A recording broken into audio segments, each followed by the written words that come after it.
everybody. Danielle, привет, мой брат. Are you still in France?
Back and see everybody there in Lille.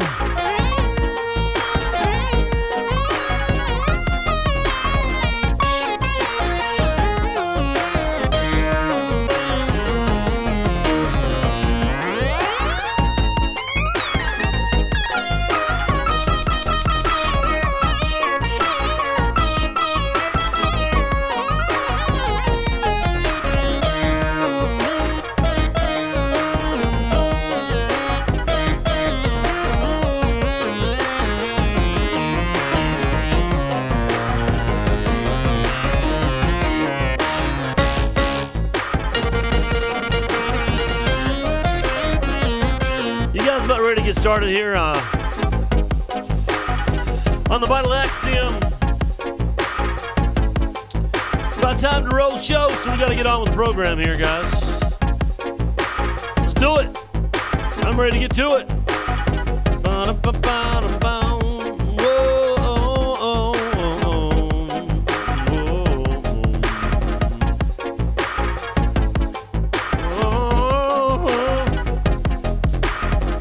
Sorry, I dropped my paper. How you guys doing today? Trying to turn something down over here. Good to see you guys on the Vital Axiom. Hey, Denise. Hey, welcome into the Vital Axiom. We've been doing this for a bit, for a while, for a long time, for a bit of a season, and it's all going. It's all doing good. Let me see who's on here. I got three people, three whole folks over on Periscope. I just see Denise is the only one that shows up. How you guys on Facebook doing? I get through everybody's name here.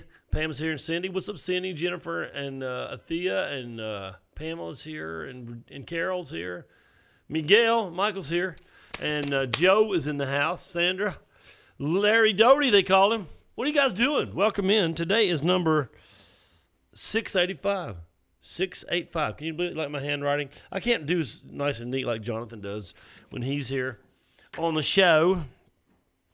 But today's number 685, and we've been here for a bit. Now, do I feel as tired as I look, or look as tired as I feel? I don't know. It was a good weekend. Wow. Oh, that sounds good, doesn't it? I think I need to change that. And we had a great conference this weekend. Casey Doss was here. Man, last night Savannah Helton tore it up. You need to go watch the video on Facebook. It was really good, and great worship and great words. Casey, 3 messages Saturday night, Sunday morning, Sunday night. So good. Such timely stuff for our church and our people. And I'm just flat wore out. I didn't make it. 143 salvations. That's awesome, man. I didn't get to make it this year. I really wanted to come. What's up, Brian? How you doing? Hey, Luann. You guys need to go look at Luann's Facebook page. Her little grandbaby son singing last night on we had open mic. Hey, John. You guys want to sing this song with me? Most of you know it's kind of a popular song, kind of almost becoming old now. And let's sing it together.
out on me. Your love never fails, it never gives up, it never runs out on me. Your love never fails, it never gives up, it never runs out on me. Your love,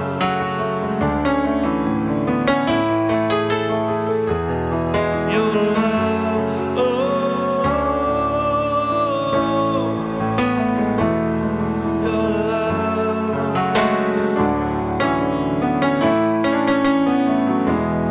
your love, oh, I'm thankful for your great love.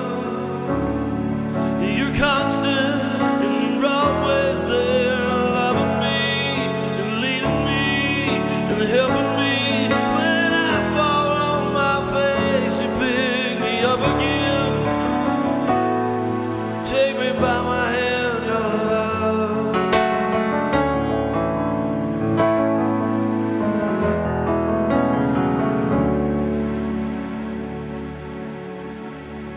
I'm thankful for the love of God. I don't really know where I would be without it, because I've made so many blunders and blues and blow-ups in my life, and His grace is sufficient. There is something there about your heart motivation. You know, there's one thing to just like living in sin and wanting God to cover, and there's another thing to be trying and doing your best and just needing God's grace to help you get through. And I'm in that place. Let me get a sip of water.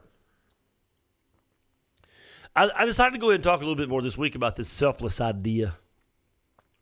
It's a God idea, by the way. It's not my idea. God's idea for us to be selfless.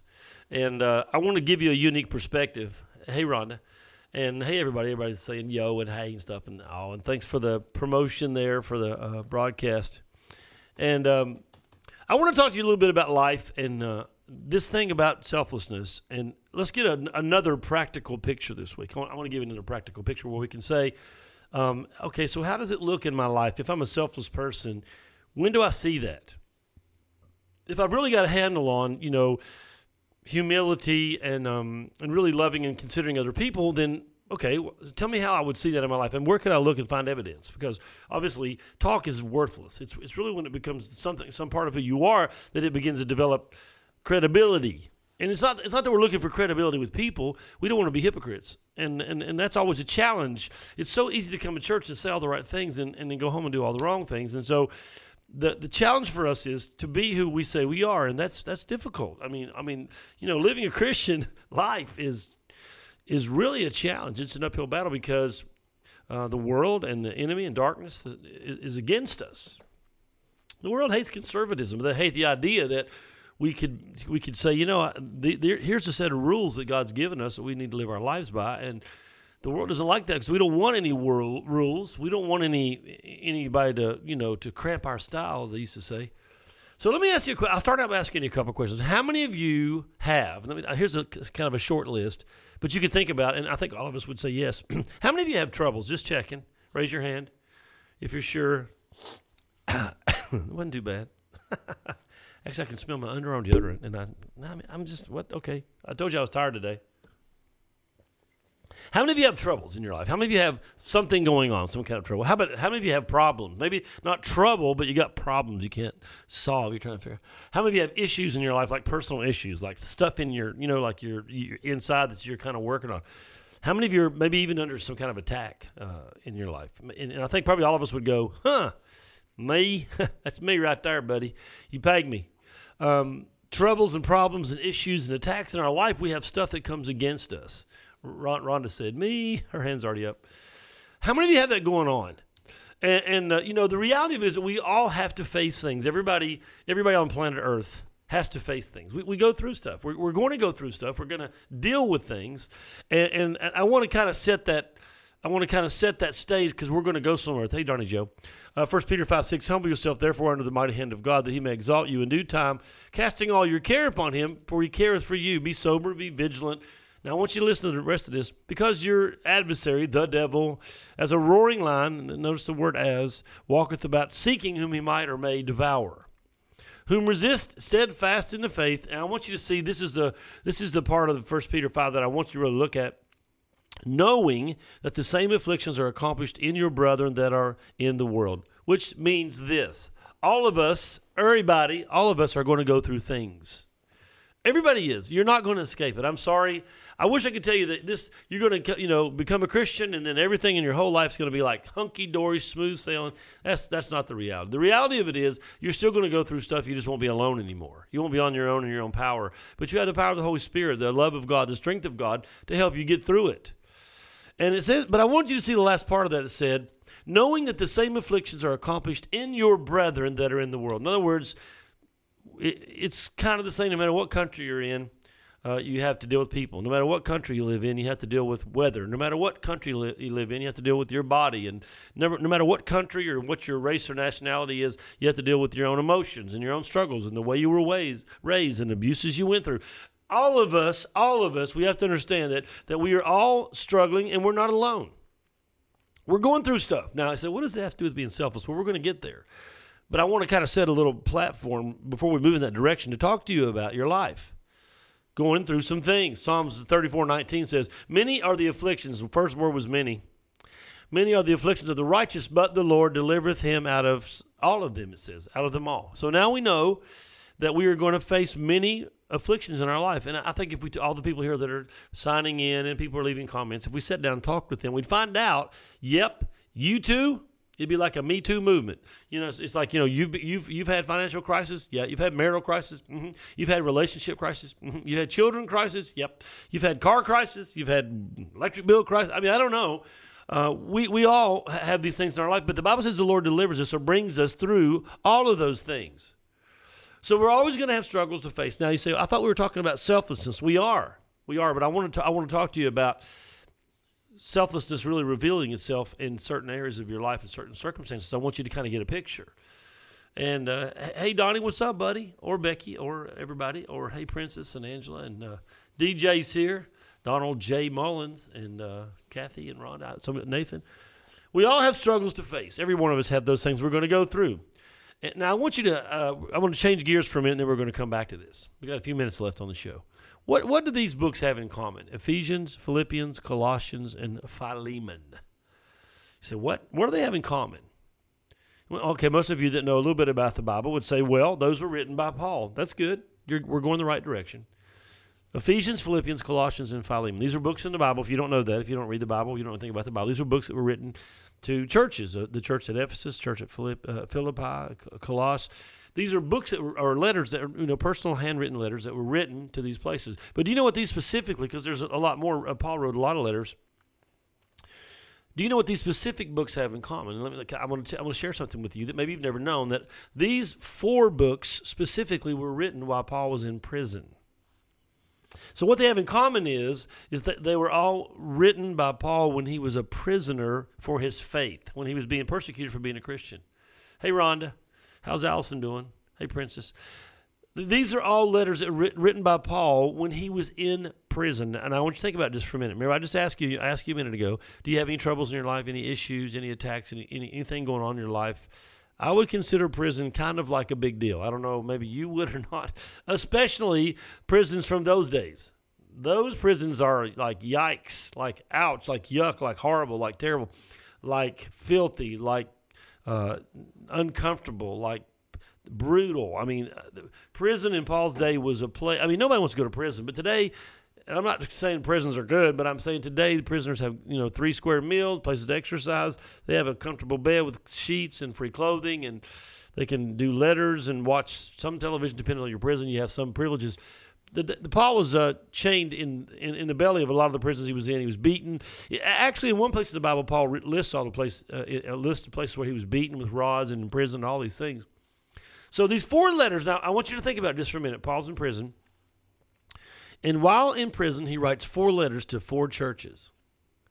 4 letters to 4 churches. Now, remember, I asked you, how many of you are having troubles in your life? How many of you have issues in your life? How many of you are in a place where you're going through something?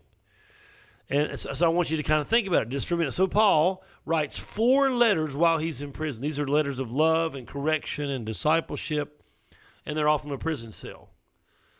She's discharged from the hospital in the morning. Wow, that's amazing. Got to stay in the area. Not ready to actually go home. I get that. I'll read the rest of that in a moment. So Paul, now think about it. I'm trying to set a stage for you, okay, because we're going to get into your life in a little while. I'm trying to set a stage for you. Paul, while in prison, is thinking about other people. While in prison, he's worried about or concerned about or feels responsibility toward the churches at Ephesus and Philippi. He has this thing in his heart for them while he's in prison, while he's going through junk, while he's under the pressure of the enemy and the people that hated him in those days. Let me just real quick, in the last minute or so here, read a little bit to you. Paul, a prisoner of Jesus. This is Philemon. This is a letter to Philemon. This is what he said. Paul, a prisoner of Jesus Christ, and Timothy, our brother, unto Philemon, our dearly beloved fellow laborer. So he's writing him a letter. Grace and peace to you, and peace from God our Father and Lord Jesus Christ. I thank my God. Now listen to what he's saying now. I'm in prison. I thank my God, making mention of these always in my prayers. So first of all, Paul's in prison. That's a bad thing. He's going through a tough time in his life. And yet, his heart and mind are toward Philemon, and he's praying for him. Now, I want you to let that settle in your heart just a minute. I'm going to ask you in a few minutes what you would be doing if you were in prison. Maybe I'll ask you tomorrow. Hearing of your love and faith which you have toward the Lord Jesus and toward all the saints. All these other concerns while he's in prison. I want you to think about that just for a minute, because we're talking about this idea of being selfless, having selfless love. And here's Paul in prison, all these concerns, all these prayers while he's in prison. While he's in a prison cell, while he's in there, he's thinking about Philemon and writing him while he's in prison. Himself under the pressure, the scrutiny, he's all in that prison doing that for the people, toward the people, loving the people. So here's my question. We'll close with this today. If you were in a prison cell, who would be on your mind, and who would you be concerned about as far as ministry or love is concerned? I have to read that in a minute, Rhonda. I have to check that out. Who would be on your mind? So you're in prison for your faith because of Jesus. You're in prison, being tortured, persecuted. You've lost your freedom, and now you're in pain and probably illness, losing weight, eating garbage. Who would you be thinking about or praying for? So, because I'm going to ask you, some of you are going through some stuff. We said that. Who would you be lifting up? Who would you write a letter to to encourage them to know the Lord and to walk with God? I mean, I want you to get this, because we're talking about selflessness. If we're talking about the idea that we are selfless, I want you to think today, if you were locked up in prison for Christ in a Roman prison, what would your attitude be? Would it be like, God, I'm mad at you, or get me out of here? Or would you be just sincerely seeking the Lord for other people? Writing letters to them about their faith and encouraging them. I want you to think about that a little bit, because that's what we're going to pick up tomorrow as we talk about being selfless. And we're going to find out if whatever you're going through, you can still treat people with godliness and love people. Okay, that's it for me. I think I'm done. There's the credit rollout music.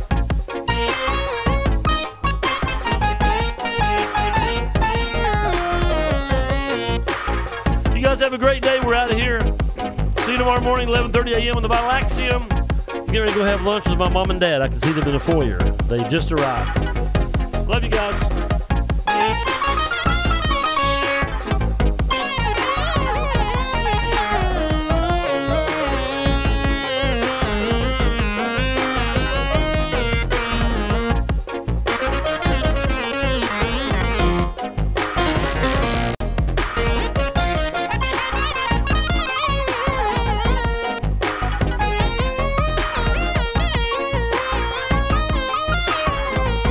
Go back and watch, Catherine.